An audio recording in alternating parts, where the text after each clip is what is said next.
Pozdravljeni, dragi gledalci. Danes bomo govorili o bitki pri Hastingu. Bitka pri Hastingu je eden tistih dogodkov, kjer ne gre samo še za eno srednjeveško bitko, ampak za trenutek, ko se Anglija praktično preklopi na novo zgodovinsko tirnico. 14. oktobra 1066 sta se spopadla angleški kralj Harold II. Godwinson in William vojvoda Normandije, ki ga danes poznamo kot Williama osvajalca. In čeprav se Hastings pogosto prikazuje kot en sam dan, je v resnici zaključek večmesečne krize, v kateri so se zmešali politika, ambicija, družinske zamere in čista geografska smola. Vse se začne s smrtjo kralja Edvarda Spoznavalca, ki pa ni imel zakonitega naslednika. S tem se odpre vprašanje, kdo sploh ima pravico do krone. Kandidatov pa je bilo več, a trije so bili ključni. Harold Godwinson je najmočnejši angleški plemič in Edwardov svak, William Normandijski, ki je trdil, da mu je Edward že prej obljubil prestol, in norveški kralj Harold Hardrada, ki je svojo pravico utemeljeval na starejših dogovorih iz časa prejšnjih vladarjev. Angleški prestol je bil torej kar naenkrat ponujen trem različnim logikam: domači politiki, normanskim zahtevam in skandinavski tradiciji vpliva na severu. Znotraj Anglije položaj ni bil idealen. Kljub temu, da je bil kralj formalno vrhovni, je bila država razdeljena na velika grofovska ozemlja. Grofi so imeli ogromno moč, pogosto primerljivo s kraljem, in ta razdrobljenost je pomenila, da je bila vojska manj enotna. Angleška obramba je slonila na kraljevih profesionalnih možeh in na lokalnih silah grofij, kar je v praksi pomenilo, mobilizacija je bila zelo počasna. Ljudje so prihajali iz različnih regij, vsak za svojo dinamiko in interesi. Cerkev pa je medtem igrala ključno vlogo pri legitimnosti oblasti. Kralj je bil pravi, če je imel podporo duhovščine in svetih simbolov, kar je v srednjem veku pomenilo ogromno. Potem pa pride še faktor, ki Harolda dobesedno raztrga na dve fronti.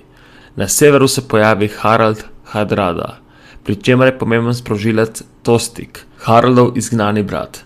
Tostig ni bil samo užaljen plemič, bil je človek, ki po izgubi položaja iskal zaveznike in maščevanje. Najprej je pogledal proti Williamu, a ker se mu je normanska priprava zdela prepočasna, se poveže s Hardrado. Skupaj udreta na sever, ropata obalo in premagata severnjaške angleške sile pri Fulfordu. York se preda in situacija postane resna.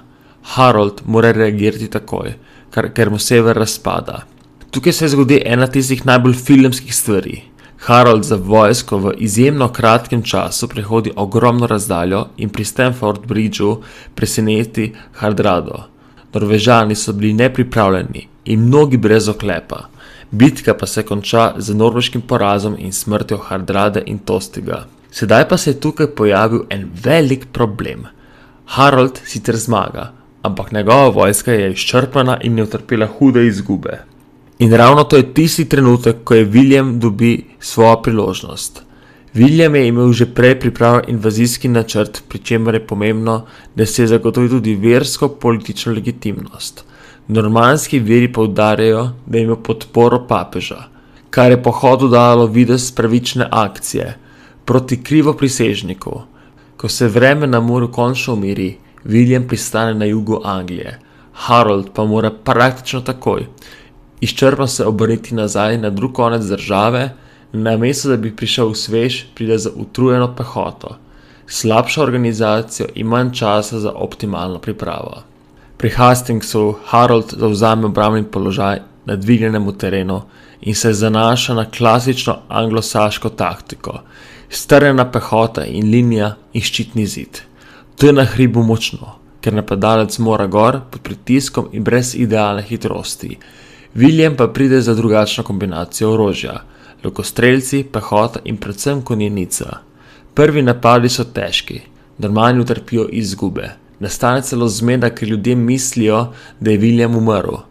Ključni prelom se zgodi, ko se del Angležev preveč zažene, ko vidijo, da se nasprotnik umika in se odlepijo od ščitnega zidu in začnejo loviti Normane navzdol po terenu, v tistem trenutku pa obrambna formacija razpade.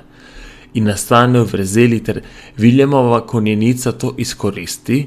Ko se linija zlomi, začne bitka prehajati iz organizirane obrambe v kaotičen boj, kjer prednost prevzame bolje koordinirana, bolj fleksibilna vojska. Harold je v zadnji fazi bitke ubit, s tem pa angleška stran izgubi center odločanja. Po Haroldovi smrti se odpor sesuje in William si odpre pot do prevzema oblasti. Ampak Hastings še ni bil konec zgodbe. William mora sedaj še utrditi oblast in prepričati London in zlomiti odpor. Do konca leta je William okronan.